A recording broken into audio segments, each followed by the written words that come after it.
ایک اہم مسئلہ ماہ مبارک کے رمضان کے روزے کے بارے میں جو پوچھا گیا ہے وہ یہ ہے کہ انسان کے لیے تھوک نکلنا یا جسے لعاب دہن کہتے ہیں، کیا تھوک نکلنے سے انسان کا روزہ باطل ہو جاتا ہے؟ جی نہیں، تھوک نکلنے سے، لعاب دہن نکلنے سے انسان کا روزہ باطل نہیں ہوتا۔ خواہ انسان کوئی ترشی کا تصور کر رہا ہو، پھر انسان کے منہ میں پانی بھر آئے تو اسے بھی انسان نگل سکتا ہے اور اس سے انسان کا روزہ باطل نہیں ہوتا۔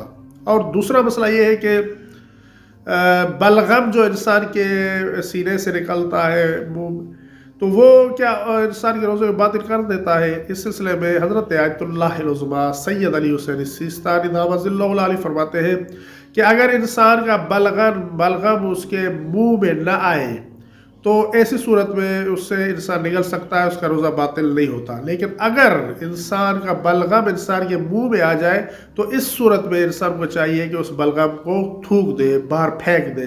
رہبر معظم حضرت آیت اللہ العظمیٰ سید علی خامنئی کے فتاویٰ اور دیگر معلومات کے لیے ہمارے چینل حسینی آواز کو سبسکرائب کریں۔